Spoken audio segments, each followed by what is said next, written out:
с мебелью, с техникой от застройщика, то есть не черновая отделка, все чистовая, ничего не нужно докупать. И при этом это дешевле, чем в нашем родном городе Алматы.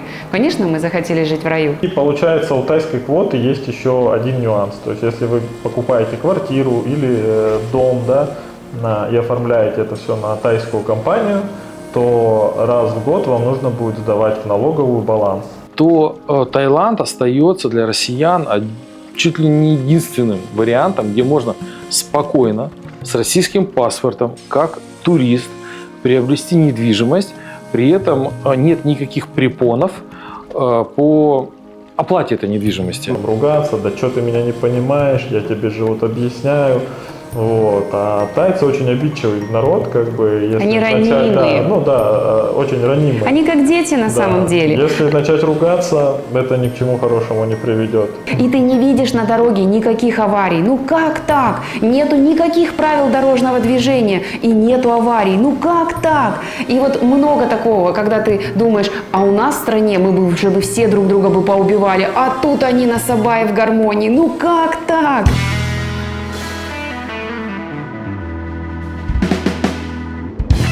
Друзья, всем привет! Сегодня я хочу виртуально встретиться, поговорить с людьми с другого конца света, можно сказать. Потому что, вы поймете почему, потому что сейчас многие приезжают в Испанию, но также многие и выбирают другой конец света, например, Азию. Вот, в частности, Таиланд. И я никогда там не был, я хочу поинтересоваться вообще о жизни в Таиланде. И спросить Алексея и Ольгу, как они тут попали в Таиланд, давно они там живут, чем занимаются. Оль, Алексей, приятно с вами познакомиться. Никогда, пока что не был еще. Не был я в Таиланде, но очень хочется, если вы пригласите, и даже не пригласите, я все равно к вам приеду. Вот. Конечно, приезжайте. Наша любовь началась как раз-таки с первой поездки. Мы сами родом из Казахстана, из города Алматы. И однажды вот мы купили квартиру, уже была у нас машина, и решили, что нужно теперь путешествовать. Приехали в Таиланд, просто отдохнули один раз и поняли, что это вот наша любовь. Круглый год солнце, фрукты, море, бассейны. То есть я еще увлекаюсь мотоциклами, а здесь погода круглый год позволяет. Да, поэтому мы сравнили еще цены, были приятно удивлены, потому что в Алмате, ну пусть там у нас квартира была в центре города, но это была однушка в панельном старом доме. То есть, а по цене эта квартира стоила даже немножко дороже, чем квартира в Таиланде. Ну и мы продали свою квартиру в Казахстане, купили здесь, вот, дождались, пока она построится, и переехали. Всем привет! Мы у водопада. Посмотрите, какая красота!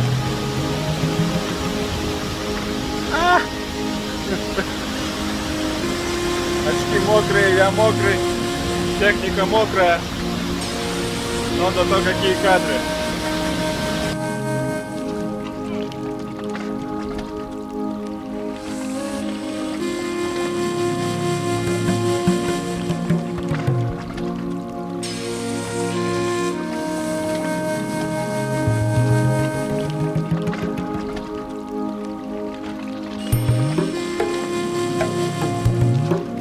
Ну, еще почему мы влюбились? Мы приехали и просто обалдели от того, что здесь, в жилых комплексах, у вас огроменная тренажерка, бассейн с водными горками, отдельный бассейн для деток, сауна, хамам, джакузи, бильярдные, разные настольные игры для деток, Sony PlayStation, крытая-открытая парковка. И все это в бесплатном доступе для гостей комплекса, да, для собственников, для туристов, для тех, кто живет в этом комплексе. Круглый год лето, все квартиры продаются с мебелью, с техникой от застройщика, то есть не черновая отделка, все чистовая, ничего не нужно докупать. И при этом это дешевле, чем в нашем родном городе Алматы. Конечно, мы захотели жить в раю. Артур, ты бываешь иногда в Таиланде. И, наверное, ты заметил, да, что вот сейчас больше стало туристов туда приезжать из России, ну вообще русскоязычных. Живешь ты здесь, в Испании. Как ты думаешь, больше стало покупателей русскоязычных в Таиланде? Покупателей недвижимости? Да, Саша, знаешь, я в Таиланде бывал неоднократно, причем начал ездить туда в отпуск еще лет, наверное, 15 назад. И с тех пор бываю там, наверное, раз в году. Раньше бывало и чаще из России, когда были перелеты достаточно доступны. Сейчас реже, но раз в год все-таки да. И я вижу динамику происходящих событий в Таиланде на протяжении последних 15 лет. И не только в одном городе я бывал и в основном беру в аренду машину, путешествую, останавливаюсь в разных городах, там заезжаю на какие-то острова на пароме и так далее. В целом Таиланд – это другой мир относительно того мира, в котором мы живем сейчас. Да? На них не влияют события, которые происходят у нас сейчас в Европе. Не влияют события, которые происходят в России. Они не понимают это, им это не важно. Это очень далеко, это какая-то далекая северная страна, далекие северные страны. Может, кто-то и слышал о каких-то там конфликтах, сложностях. Но к их жизни это относится мало, интересно мало. Да? Как мы там плохо понимаем какие-то отношения между там Камбоджей, Мьянмой, да, и там Таиландом, какие-то реалии между Камбоджей, там, Вьетнамом, вот им примерно так же, да. И российских туристов, честно говоря, никогда я не застал тот момент, когда их там было мало в той же Паттайе, потому что еще 15-20 лет назад есть такой, например, регион России, как Дальний Восток, это там Приморский край с Владивостоком, это Камчатка, Сахалин, где Таиланд всегда был значительно ближе, чем Турция, Египет, Европа. И местные жители не только ездили туда для пляжного отдыха, в отпуск, но и покупали недвижимость для проживания на пенсии и так далее. То есть эта тема мне знакома уже давно, когда россияне покупают недвижимость в Таиланде либо как инвестиционная, либо для проживания. Но, конечно, сейчас масштабы, они уже начинают впечатлять. Если еще там 10 лет назад были некоторые города, где там, такой как Хуахин город, да, очень приятный, приличный, но русскую речь мне невозможно было услышать, то сейчас там можно борщ поесть в нескольких местах города, никаких проблем.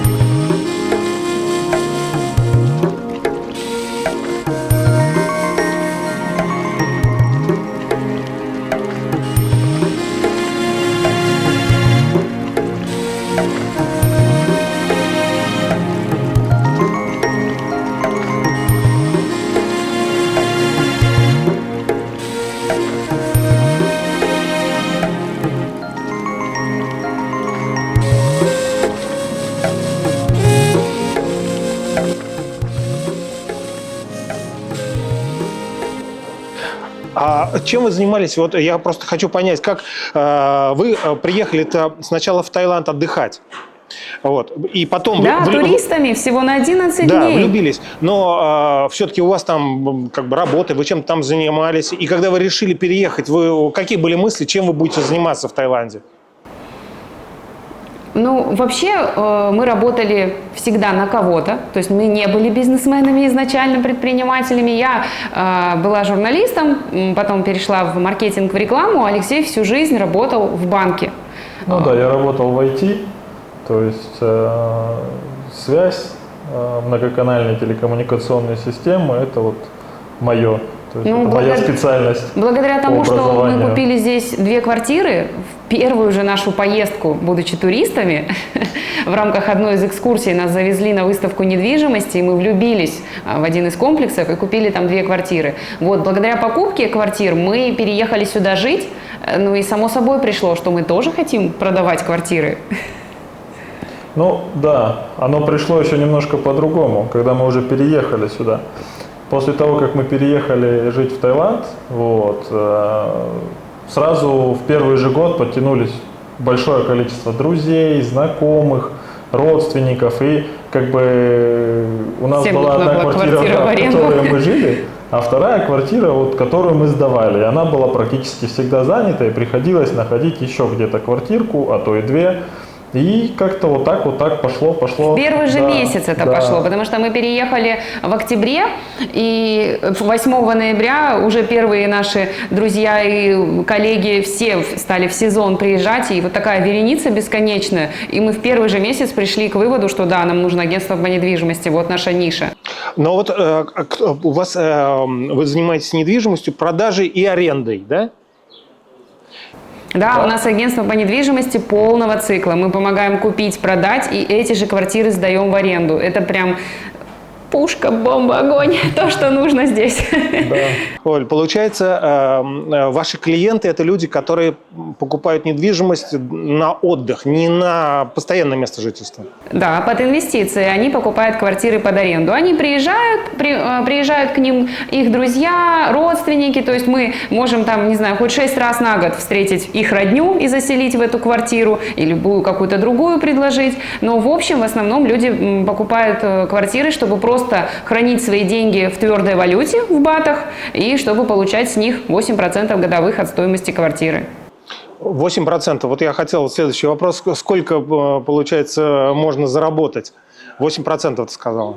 Да, 7-8 в зависимости от комплексов, но мы как раз-таки предлагаем всегда покупать комплексы, которые максимум приносят прибыли, идеально сдаются без простоев, потому что в Паттайе нету такого четко выраженного сезона, не сезона, например, как на Пхукете, где действительно очень много уходит моря, и сильное течение, и ливневые дожди неделями, там вот не сезон прям резко чувствуется. В Паттайе круглый год прекрасная погода. Оль, вот я почему задаю вопрос. У меня есть уже два знакомых человека, которые, имея недвижимость в Европе, хотят как бы вложить в Азию, да, вот в Таиланд, для того, чтобы не хранить как бы в одной корзине свои инвестиции, да, все яйца в одной корзине.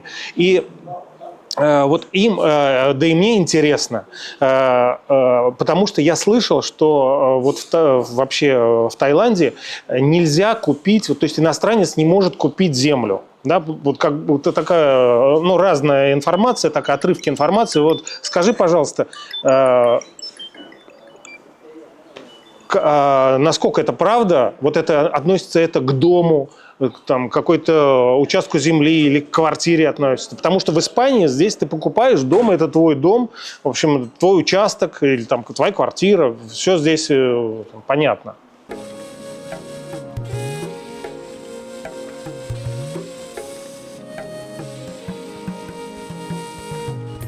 А Паттайя, есть такой город, он всегда был пророссийский, с очень большим числом именно россиян. Кстати, в этот раз, когда я был недавно... Туристов ты имеешь в виду? Или... А всех сложно различить, кто живет и кто турист, потому что такая, просто по массе.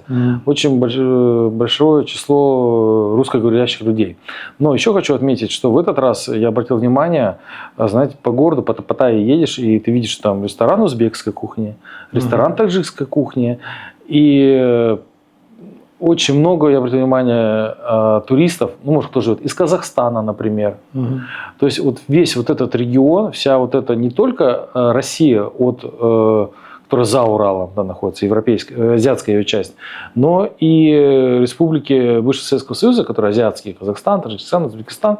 Там, в принципе, тоже есть люди, которые зарабатывают, которые работают в хороших, интересных компаниях, имеют отпуск, имеют возможность вывести свою семью. И им неинтересно ехать в Египет, в Турцию по каким-то заоблачным ценам, в Европу, опять же, далеко, расходы. Они выбирают Таиланд.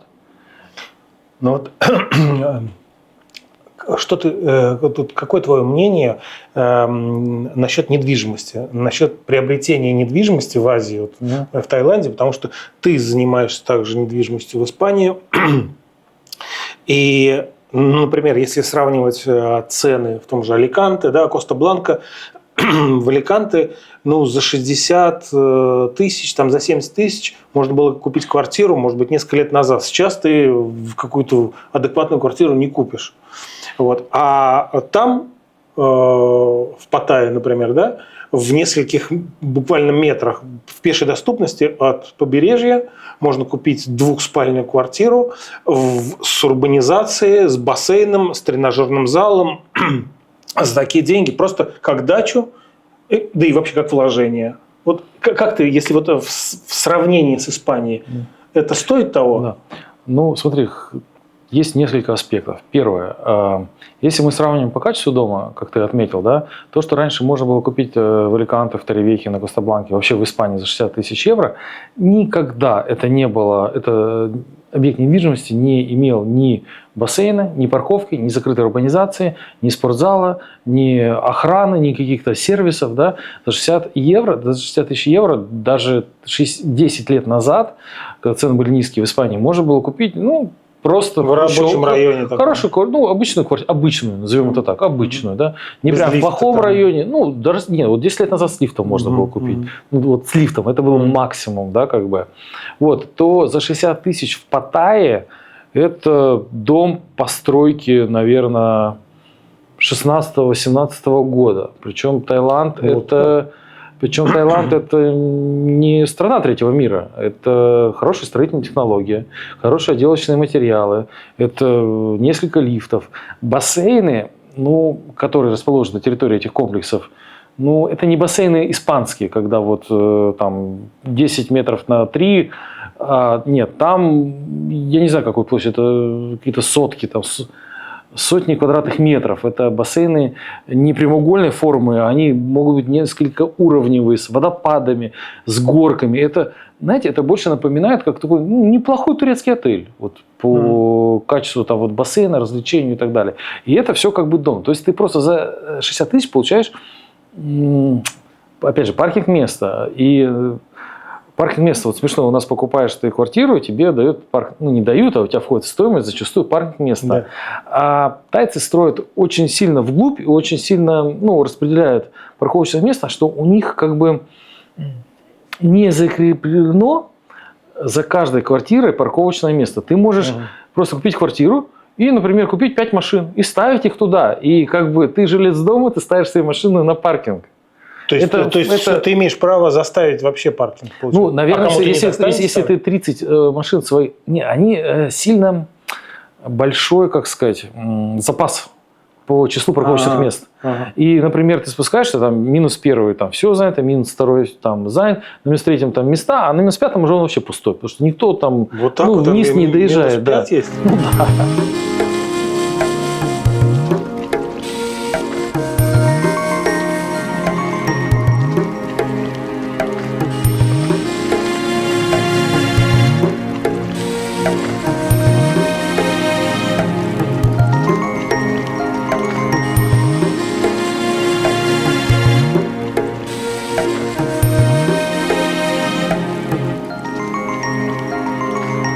Ну, смотрите, давайте расскажу вам про то, как в Таиланде обстоят дела именно с собственностью. То есть землю и правда здесь нельзя купить иностранцу. То есть это будет либо аренда земли на какой-то период, то есть обычно это 30 лет, с последующими 2 продлениями. Ну, как бы кто-то говорит, что с обязательными продлениями, но по факту с возможными 2 продлениями. Либо же можно оформить тайскую компанию, то есть помимо вас будет еще тайский учредитель в этой компании, и, соответственно, на эту компанию вы уже оформляете этот земельный участок и дом, который там на нем построен. Да, но это только с домом такая история, да, с землей. Вот. Но для привлечения иностранных как раз-таки инвестиций Таиланд придумал такую фишку, как иностранная квота.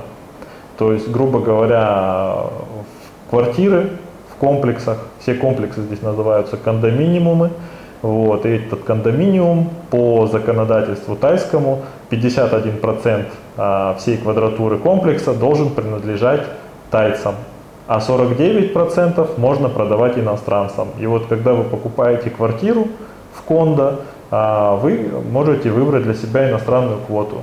Когда вы покупаете на этапе застройки, иностранная квота обычно немножко дороже, там, 200-300 бат. Это сколько евро? Нежели тайская. Примерно, или долларов? Ну, грубо говоря, сейчас курс, если к доллару, то 36 бат за $1. Ну, то есть получается, ну, порядка 8 тысяч, наверное, вот, долларов. То есть разница в цене. Вот. Но иностранная квота – это когда квартира оформляется полностью на вас, на ваш паспорт, и в документе на право собственности, здесь он называется чинот, в нем прям ваша фамилия и имя, но единственно на тайском языке. То есть, Здесь все документы на тайском, да, ну, здесь, на национальном. Да, здесь все документы, вся документация идет на тайском языке. Вот. Ну, обычно, когда мы объясняем все плюсы и минусы тайской иностранной квоты, люди, конечно же, выбирают иностранную квоту, чтобы как у себя дома 100% да, на себя оформили квартиру, так и здесь, за рубежом. И ну, никто не экономит вот эти там несколько тысяч долларов, все хотят вот 100% гарантированную квартиру, оформленную на них. Поэтому мы обычно и продаем только иностранную. Вот ты говоришь плюсы и минусы. Вот скажи и плюсы, назови, пожалуйста, и минусы иностранной квоты. Ну, плюсы – это 100% владение квартиры на вас. То есть это все, это вот, никак, да, никакие бы законы не поменялись, квартира всегда будет оформлена на вас. Минусы иностранной квоты – это Нету. минус один, да, Чуть-чуть она подороже. что немножко дороже вы оплачиваете изначально в покупке. Вот. И получается, у тайской квоты есть еще один нюанс. То есть если вы покупаете квартиру или дом, да, и оформляете это все на тайскую компанию, то раз в год вам нужно будет сдавать в налоговую баланс. То есть это нулевой баланс, ну, как бы, что вот компания как бы не приносит прибыли, на нее оформлен дом, и вы должны в любом случае сдавать баланс. И стоимость баланса от 12 там, до 17 тысяч в зависимости от того, какая компания делает. Ну, то есть у всех свой прайс. Ну, дома здесь всегда просто покупают по тайской квоте. Такое здесь правило. А с квартирами есть выбор, и все выбирают иностранную квоту.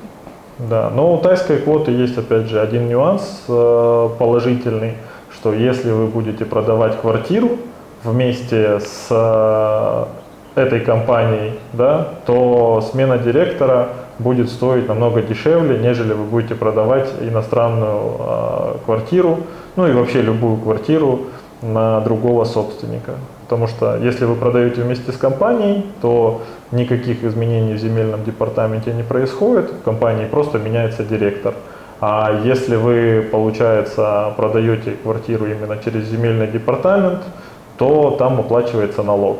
И налог на переоформление недвижимости в Таиланде составляет около 7%, если недвижимости, если вы не владеете недвижимостью 5 лет, если вы уже больше 5 лет владеете недвижимостью этой и продаете ее, то налог опускается там 4,78, по-моему, процентов. В общем, Ну, ничего, в принципе, практически, страшного нету да. в тайской квоте.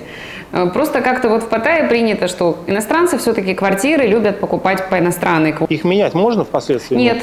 Нельзя поменять. Поменять можно иностранную и тайскую квоту только если в кондоминиуме доступна есть свободная иностранная квота. Ну, обычно да. раскупают на этапе застройки. Да, 49% квартир покупают иностранцы и 51% квартир тайцы. Уже пока комплекс строится, поэтому и нельзя поменять. А вы предлагаете, кстати, вот о застройках, вы предлагаете вот своим клиентам на этапе застройки или вторичку и также на застройке? Какие у вас предложения? Вот, они сильно большой делают запас, и ты, ну, действительно, там, если 3-4 машины будешь свои ставить, никаких проблем в этом нету. А в Аликанте парковочное место стоит отдельно в доме таких денег, что сопоставимо со стоимостью квартиры. Вот, а как инвестицию, как ты думаешь? Ну, конечно, я не знаю, как сейчас сравнивать, потому что сложно сравнить, если в Европу вообще очень сложно, если сказать, невозможно въехать и там открыть счет, чтобы купить и там взять ипотеку.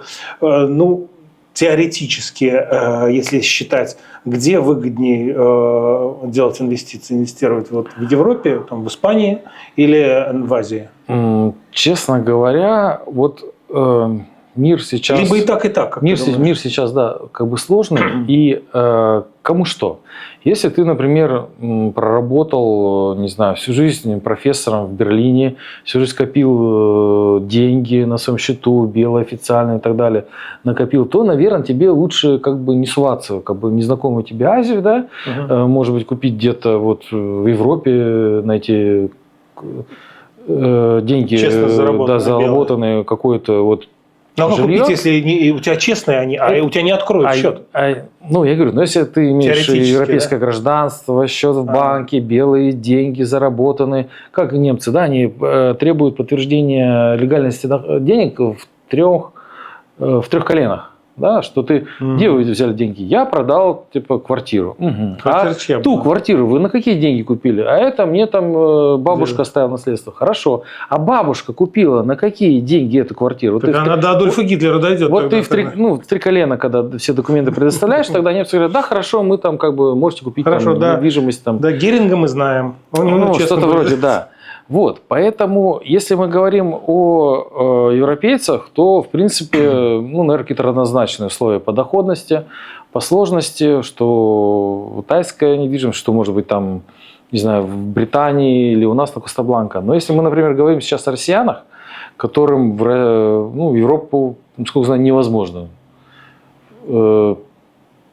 Наверное, вообще уже никак невозможно. Ни прямым, ни кривым, никаким путем. Есть такой супер прямой путь. Это когда делаешь вид на жительство, переезжаешь жить. Как-то, пока банки можешь работать, что-то переводишь с какими-то документами. Ну, такой квест, как минимум, предполагающий переезд в жизнь. Да, это не инвестиция, когда ты переезжаешь жить. Нет. Вот. А просто если купить в другой стране, как это раньше было, в Турции какие-то проблемы, насколько я слышу, тоже с покупкой, их волатильность рынка, там сложно купить, продать еще сложнее и так далее, то Таиланд остается для россиян чуть ли не единственным вариантом, где можно спокойно с российским паспортом, как турист, приобрести недвижимость, при этом нет никаких препонов по оплате этой недвижимости.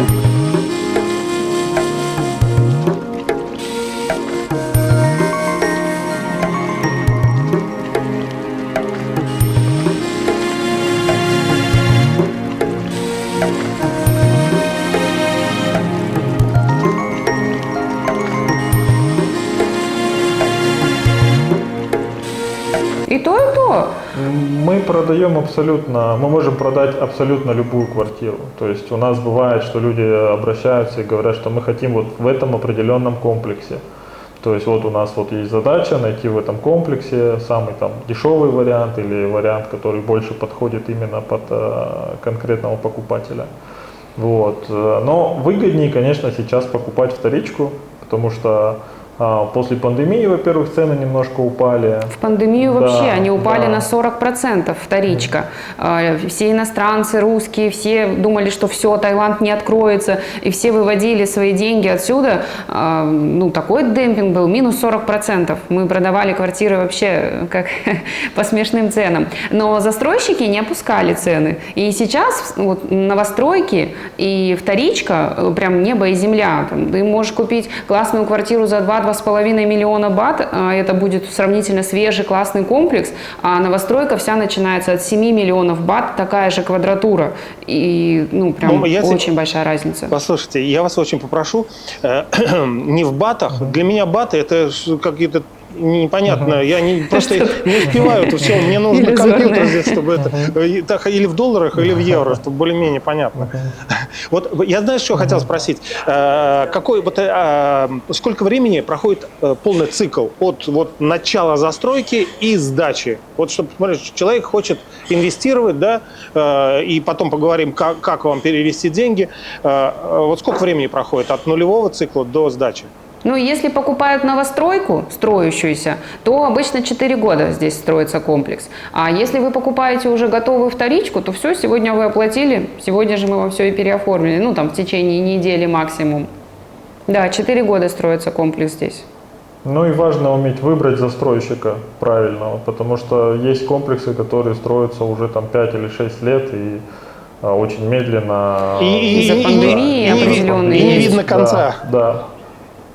Да, и не видно конца. То есть, мы... В свое время, у которых купили 2 квартиры, спросили, ребят, давайте с вами работать. Они говорят, классно, мы видим, вы такие движниковые, пробивные ребята, но мы не можем вам дать официальную работу, к сожалению. Потому что на каждого иностранца нужно в офис брать 4 тайцев, нужно увеличивать офис, нужно увеличивать уставной капитал и т.д. и т.п. Мы не можем вам предложить официальную работу. А мы не можем работать нелегально. У нас здесь недвижимость, движимая недвижимость, недвижимое, дети и так далее, мы не хотим депортации. И мы в первый же месяц обратились в консалтинговое агентство русское. Получается, у вас работают тайцы? 4 тайца работают? Да. Но тайцы вам всегда нужны, потому что вам клининг в квартирах, трансфер. У нас, получается, 2 менеджера, они встречают гостей в аэропорту, провожают в аэропорт, и 2 девочки, которые убираются. А вообще нужно еще больше. Нужен еще мальчик на все руки, который будет у нас заниматься ремонтами, кондиционерами и так далее. И нужны еще дополнительно на трансфер. Ну, вообще, конечно, вы говорите, 100 квартир у вас в обслуживании, вам люди нужны. Да. Да, у нас есть очень много именно тех, которые на аутсорсинге. Ведение бизнеса в Таиланде, наверное, это тема для прям отдельного видео. Очень много подземных камней, очень много нюансов, но как бы... Работы здесь очень много. И такая особенность, что здесь подавляющее большинство иностранцев работают нелегально, по разным студенческим визам, по просто каким-то туристическим и так далее, и никому они не нужны. Но если ты приехал сюда и хочешь жить здесь долго и счастливо, то, конечно же, мы советуем открыть компанию, и ее вести очень легко. И не нужно, на самом деле, обладать никакими-то там юридическими знаниями. У нас просто консалтинговое агентство, которое нас полностью ведет. То есть у нас юрист, бухгалтер. Какие языки вы знаете? Что вот для этого все нужно знать? Как общаться с тайцами? Мы начали учить тайский, но не из-за того, что нам нужно общаться с тайцами, а просто из-за того, что наши детки пошли в садик и в школу, и мы начали учить тайский. Очень легкий, понятный абсолютно. Мы уверены, что мы его сейчас месяца за 3 выучим, потому что мы только-только пошли в школу. А так мы знаем русский, у нас же все гости наши это русскоязычные туристы из СНГ, ну и, естественно, английский. Здесь так легко общаться с тайцами. У них настолько простой английский язык, все в present simple, без заморочек. Здесь порой даже начинаешь немножко деградировать, потому что у них очень простой ты английский. начинаешь говорить именно так, чтобы тебя поняли. То есть, там, грубо говоря, там, я, ручка, открыть, да, сломал. если ты там начнешь там don't have, они, no have. Да, ну, то есть, здесь важно, опять же, не психовать, понимать, что в любом случае ты своего добьешься, ты поймешь, потому что, я много встречаю, вот особенно с постсоветского пространства, людей, которые психуют, начинают там на тайцев там ругаться, да что ты меня не понимаешь, я тебе же вот объясняю. Вот. А тайцы очень обидчивый народ, как бы, если они ранимые.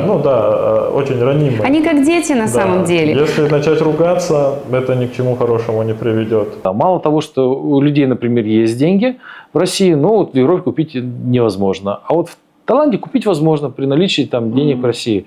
Это, наверное, уже риэлторы как бы расскажут, как это делается, как переводится. Какие там детали, нюансы, но, насколько я знаю, никого никаких проблем не возникло. В целом, Таиланд, он по своему устройству очень похож на Россию по политико-экономическому,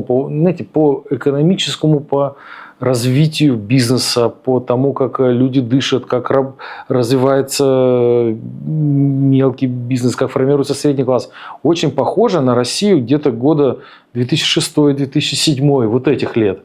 То есть можно все, в разумных пределах, да, если это там прям уголовный кодекс не пресекает, да, можно все. И плюс вектор, драйв, вот экономики людей, он вот на развитие, не на затухание, не какое-то ограничение, не постройку там стен, не какое-то там вот всех проверить, наказать, запрещающие законы. Нет, наоборот, как бы государство дает такой, карт-бланш, да, чтобы люди люди развивали экономику, люди делали этот капитализм. Но вот заметно вообще, потому что Испания заметно, она развивается. Это Европа, она развивается. И огромный плюс, что Испания такая нейтральная страна, она не конфликтная, в общем-то, ни с кем в мире не конфликтует относительно. Насколько это возможно. А Азия, вот Таиланд, он, по-моему, тоже такой же, более-менее нейтральный в своих территориях, там не конфликтует. И тоже развивается, я не знаю. Конкретно Таиланд, да. Вот я, наверное, может быть, не скажу прям супер точно, да, насколько я знаю, что Таиланд одна из стран, которая, чуть ли не единственная страна в Юго-Восточной Азии, которая никогда не теряла независимость, не была ни под кем оккупирована эта территория, как там все соседние были, там, начиная с Индии, которая была под британским протекторатом, да, тайцы умудрялись всегда договариваться. Вот с великими державами, с соседними державами, где-то как-то играли, и вот они всегда были как такой, это знаете, как, наверное, можно сравнить, вот Швейцария в Европе, так Таиланд в Юго-Восточной Азии. Потому что приходили, например, там в Сингапуре, там президент, который там всех своих родственников там пересажал, да, коррупция и так далее. Это все-таки тоже слом неких правил. Что говорить о Китае, который была империя с императором, стал коммунистической страной, да? Тай, королевство Сиам, как раньше назывались, они вот как-то умудрялись, до сих пор монархия. Как Испания вообще? Да, как Испания. Это там парламентская монархия, наверное. Наверное, парламентская. То, что монархия это точно, но вот какая парламентская.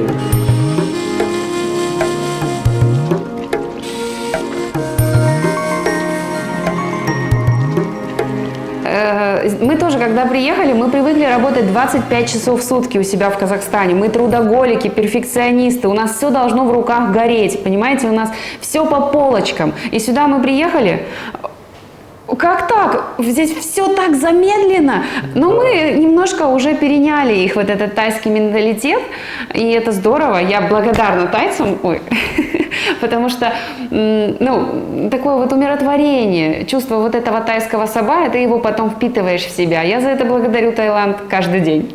Это же очень перекликается. Вот я вам говорю, здесь тоже, и вы молодцы, что интегрируетесь вот в это вот общество. И я тоже старался, когда приехал в Испанию, я тоже старался интегрироваться. И не так уж сложно интегрироваться, когда тебе говорят, после обеда надо поспать до 5 часов. И как бы над собой не надо усилий делать, чтобы отдохнуть, а не бежать работать.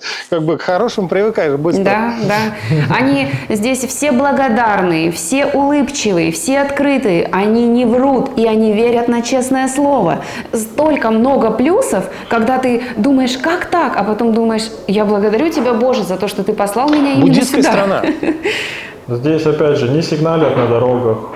Здесь вроде бы и хаотичное какое-то движение, да, там на байках все там ездят, но проездив тут пару дней, ты уже потом понимаешь, что, как классно вообще. Никто там с ряда в ряд там не прыгает, никто там, здесь нету такого, что там ты вышел, поднял руку, как в Казахстане, да, и там остановилась машина, которая готова тебя повезти, там как такси.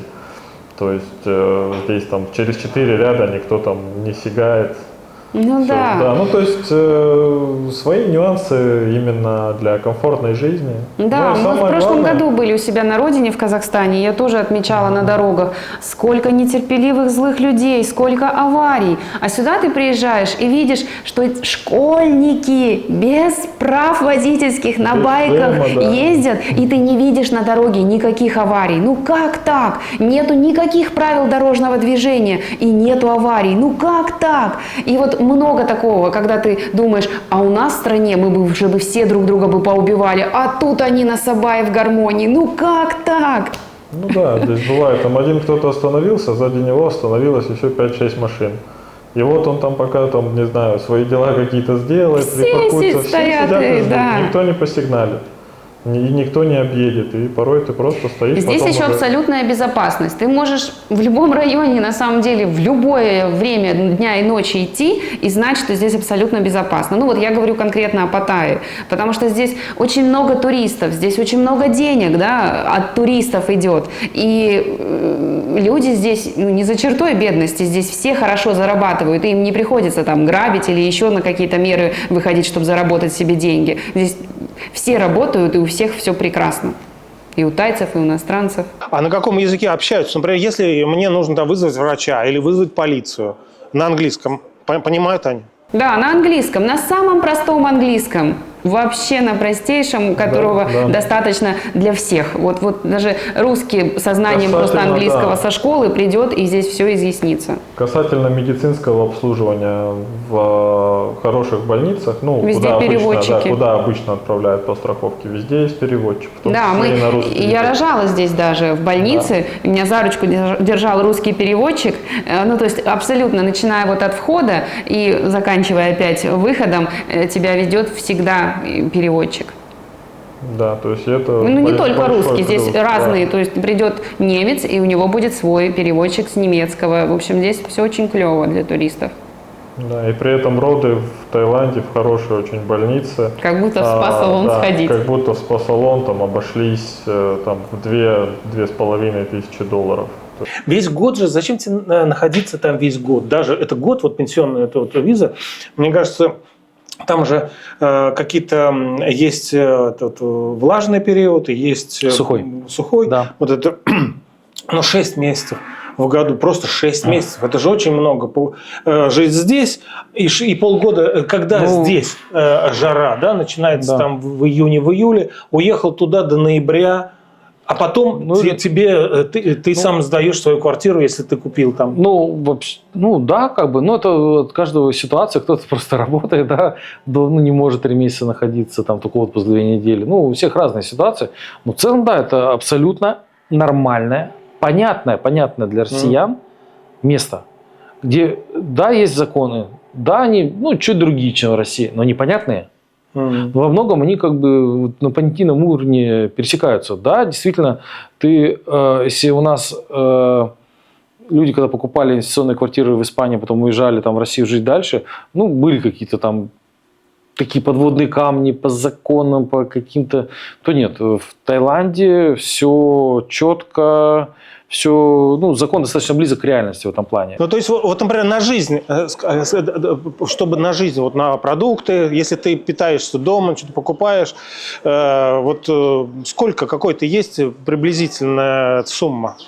Ой, и вот, знаете, у нас очень много друзей-пенсионеров, и как раз-таки наши русские пенсионеры, они считали, у них выходило 15 тысяч бат в месяц, они имеют машину, заправляют 400, ее. 400-500 да, долларов. всего лишь. У них квартира, они не платят за аренду, но при этом они покупают продукты, ходят на массажик.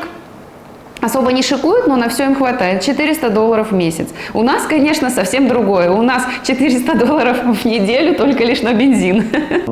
А бензин дорогой?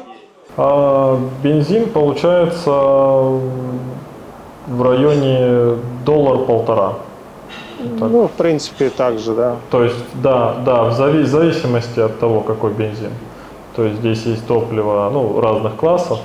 Вот у тебя ты заправляешь. Я заправляюсь, получается, здесь максимальное топливо, которое возможно, это 95-й газолин он называется. То есть это как бензин 95-й. А у нас бензин сколько стоит? Shell. Бензин, газолина. Сколько стоит? Да. Так же, у нас тоже так же. Да. То есть, но дороже, допустим, чем в Казахстане. Топливо здесь в разы. Мы когда переехали, конечно, переводишь все в тенге, и глаз начинает дергаться.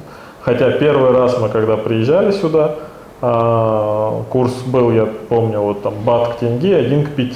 А когда мы переехали через 2 года, после нашей первой поездки, курс был уже 1 к 13. Сейчас там 1 к 15. Да. То есть в 3 раза, получается, как бы для казахстанцев стал Таиланд дороже, просто за счет курса. Ой, мы молодцы вообще, что мы 10 лет назад купили вот эти 2 квартиры в строящемся комплексе, потому что мы покупали их, мы приехали в Таиланд, и прям случилась девальвация. Доллар стал стоить 180 тенге. Мы купили 2 квартиры, 4 года они строились, финальные стоимости за квартиры мы выплачивали уже по курсу не 180, а 360, представляете? То есть в 2 раза упала наша национальная валюта, в России также. То есть очень хорошо и вовремя мы вывели тогда свою национальную валюту, да, и аккумулировали ее в батах. И сейчас точно так же мы говорим россиянам: ребята, сейчас, не знаю, к концу года у вас будет уже больше 100 рублей стоить доллар, и вот сейчас тоже прекрасное время вывести эти рубли, которые как фантики, становятся. Россияне, которые покупали раньше по курсу 1 к 1, они вообще прям... Оль, ты говоришь хороший момент. Хороший момент, он и здесь хороший момент. Но проблема в том, что в этот хороший момент невозможно вывести сюда. Европа не принимает никак. А у вас отличный момент совпадает с тем, что есть возможность очень легко вывести эти деньги, вложить выгодно, да, и никто слова не скажет. Потом вот сколько, скажем, из Алматы сколько лететь к вам? 6 часов. 6 часов. Так же, как Да, 6 часов лететь. Да, из Казахстана у нас прямые рейсы. 10 часов лететь. Ну, там 9. Из Узбекистана тоже прямые рейсы. Да. Ну, сколько? Поэтому Для казахстанцев навсегда сейчас ввели безвизовый режим. Ну, то есть вообще прям все возможности. Раньше надо было визу делать по визу, прилету, да, а сейчас все, безвизовый да, въезд. Да, сейчас получается без визы на месяц можно. Таиланд, приезжать. конечно, это полностью туристическая страна. Они делают все возможное, чтобы привлечь как можно больше туристов сюда. И это у них отлично получается. Потому что мы в сезон работаем 25 часов в сутки. Как мы привыкли в Казахстане пахать, так мы и здесь кайфуем. Потом вот у нас становится больше времени, мы можем сидеть, давать интервью. Знаете, у нас испанец один, он такой известный телеведущий, он женился на какой-то актрисе из Таиланда, и у них там дети, они жили, и, наверное, до сих пор живут в Таиланде. Вот я много передач смотрел, он там с какими-то змеями, там какие-то по лесам, там, ну, в общем, такое, телеведущий. И вот поэтому я только по телевизору знаю, что про Таиланд, про какие-то там леса отличаются, то есть зелень отличается, вот по-другому как-то у вас все. Море отличается тоже. Ты знаешь, вот я думаю, мы говорим про иммиграцию, например, в Германию. Мне кажется, иммигрировать в Германию когда-то, может быть, лет 40 назад это было большой поток достаточно, да, там, может быть, евреи туда ехали. Сейчас, мне кажется, туда ехать, но смысла вообще нет. Иммигрантов они не любят, немцы. Что-то открывать, какой-то свой бизнес очень сложно. Слушай, это сложный вопрос и совершенно из другой темы. С одной стороны, ты как бы прав на эмоциональном уровне, но факты говорят о том, что за последние 2 года Германия выдала больше всего видов на жителей для россиян. На 2-м месте Франция, на 3-м месте Испания. Но в Испании есть, конечно, другой нюанс, что здесь очень много нелегальных людей приезжают и остаются с шенгенскими визами. Как мы знаем, в Германии такой номер не прокатит. Я думаю, да, там они, по шенгенской визе там не работы нет, по черному. Ну, работы есть, но по черному нет. Ну, в целом там есть и полиция проверить, и как бы вот с этим делом ты не сможешь, не знаю, не шелохнуться. Вот без легальных документов это, я не знаю, как в Германии, возможно. А в Испании, легко и просто, как ты сам знаешь. Вот в Таиланде, я так понимаю, более близко ментально для россиянина, для русскоговорящего вообще человека, хочется сказать, потому что можно договориться всегда. Это да. Это при любом общении с местными всегда они говорят, что не проблема любой какой-то вопрос решить, да, если он не супер там критичный, да, какой-то. Вот. А еще мы такой вопрос важный затронули. Это документы. Почему Таиланд и что такое документы? Вот в Таиланде, не бывает худо без добра, у каждой палки 2 конца, есть вот такие огромные минусы, что иностранец, как мы никогда не сможем получить гражданство. Ни через что, никак. Не прожив там 1 000 000 лет, никак. Вот невозможно все. Вот земля, вот это и все условия это для тайцев. Да. Мы там всегда Но это и плюс, и минус. Это минус все-таки по сравнению, если ты получаешь аргентинское гражданство через 2 года, испанское через 10, португальское через 5, андорское можно через 20 лет. 20 лет, можно. Таиланд невозможно. Никак. Ты всегда будешь не гражданином. Но возможно, что это дети твои не будут, страна, если я не ошибаюсь. Поэтому она такая сохранила. Но есть обратная сторона медали, позитивная всей этой истории. Сейчас ты прилетаешь в Таиланд как турист с российской паспортом, тебе не нужно делать ни визу никакой заранее, ничего. Ты садишься в самолет до Таиланда, с других стран, с пересадкой, неважно, прилетаешь, выходишь с российским паспортом, и тебе ставят прямо в паспорте, печать пишут, вы можете здесь находиться 3 месяца. Ничего не делать. Потом, есть такое понятие, которое в Европе полностью отсутствует, называется визаран. Прошло у тебя 3 месяца, ты уходишь в Паттайю утром, садишься в автобус, там, например, 3-4 часа до границы с Камбоджей, переходишь пешком границу, выпиваешь кофе, обратно возвращаешься, тебе опять стоит этот штамп, опять еще Еще плюс 3 месяца. 90 и 3 часа обратно до Паттайи на автобусе. То есть вся эта эпопея тебе обходится там 40 евро, плюс чашка кофе. Ну, Все, называется визаран. Такие вот законы. И опять же, а если тебе лень ехать, то ты можешь прийти в ближайший торговый центр. Там есть миграционный immigration office. Такие, это как вот там Макдональдс, H&M, Uniqlo и иммиграционный офис. Вот так же, да, арендуют в торговом центре. Я не помню точно, но за какие-то деньги, небольшие достаточно, тебе просто продлевают прямо там. Чтобы тайцы, тайское правительство, типа, зачем мы камбоджийцам дарим вот эту чашку кофе, да, от наших туристов. Давайте, все равно все понимают, давайте делать. Делают. И опять же, говорю, это самые простые и тупые способы там находиться просто бесконечно. Но если ты хотя бы чуть-чуть можешь напрячься, есть такой прикол, называется пенсионная виза. Возраст... Умирают раньше они, конечно, тайцы. Раньше умирали, да, вот просто это исторически. То есть не долгожители? Не долгожители. Нация не долгожители. Достаточно рано умирает, потому что раньше была плохая медицина и так далее. Так вот, пенсионная виза у них оформляется с 55 лет. То есть, естественно, с 55 лет ты приезжаешь в страну, приходишь опять же в традиционный офис, говоришь, мне, Витя, 55 уже, я уже дряхлый старик, на пенсию. Давайте 50 евро, и тебе выписывают на год. Она годовая. Целый год? Да. Через год приходишь туда же, говоришь, а я еще решил у вас. И еще там 100 евро платишь. Получается, по возрасту ты не должен быть пенсионер в своей стране. Нет, ты должен быть 55. По их законам. Просто 55 лет старше, да. Вот, потом есть... Смотри, как круто. Это вообще-то большой плюс. Как и у нас в Испании есть студенческие. Для стариков, как мы. Как я. Да, у нас есть студенческие визы в Испании тоже. Там тоже есть студенческие.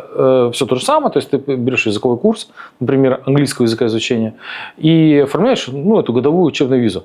Только в чем разница? Если у нас курс языковой стоит, наверное, 1005 евро в год, ты обязан в школе оплатить и все-таки ходить, то там на порядок дешевле. То есть, не знаю, 500, может, евро, может, 800. Не 5000, как в Европе, как в Испании. То есть ты можешь как студент там находиться также год, да, просто если тебе нет 55 лет. Дальше продолжаем. Рабочая виза. При том количестве наших соотечественников русскоговорящих, которые уже открыли там фирмы и так далее, в принципе, реально можно найти работу. То есть сейчас приходишь в Паттайи в зоопарк, в какой-то магазин, в какой-то ресторан, везде русскоговорящие сотрудники. Официанты, ресепшионистки, много кого русскоговорящих. Я к тому, что можно действительно настоящую работу найти. Можно, наверное, эффективно, чтобы тебе документы опять же, оформили.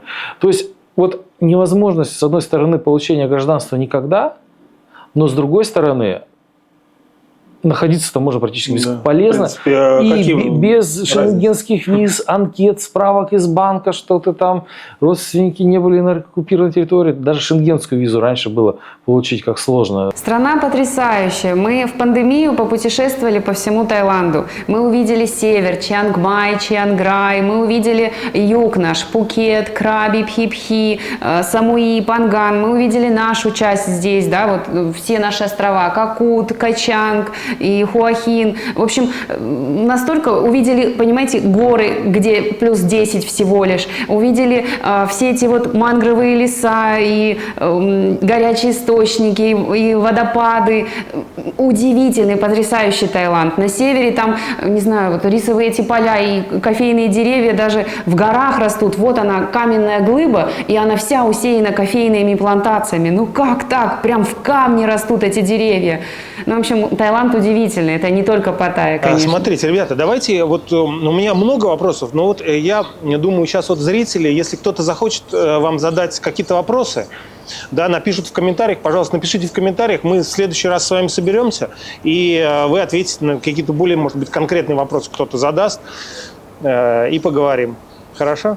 С удовольствием. Да, с удовольствием. Если кто-то решит через вас прилететь к нам в гости, мы встретим их в первый аэропорту решу Бангкока, к вам в гости домчим до комплекса, заселим.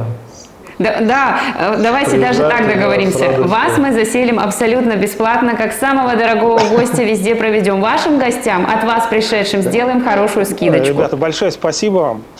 Вот, я вас обнимаю, и давайте в следующий раз встретимся еще раз. Да, давайте теперь Да, дружить. давайте. Отлично. И, Познакомились. кстати говоря, В следующий раз вы надо... к нам тоже как-нибудь на чашку вина заезжаете. Да, есть план. Мечтаем. Мы Есть, посмотрели всю да. Азию и не были нигде в Европе. Да. Все откладывалось, то из-за пандемии, потом события не очень хорошие. И вот сейчас сидишь и думаешь, а почему бы не полететь? Конечно. Наверное, стоит Конечно. задуматься, Конечно. посмотреть, какие документы нужны на визу. Да, но хочется первоначально влюбить вас в Азию. Да. Поэтому Это вы прилетайте. почти Да, поэтому достигли уже. прилетайте.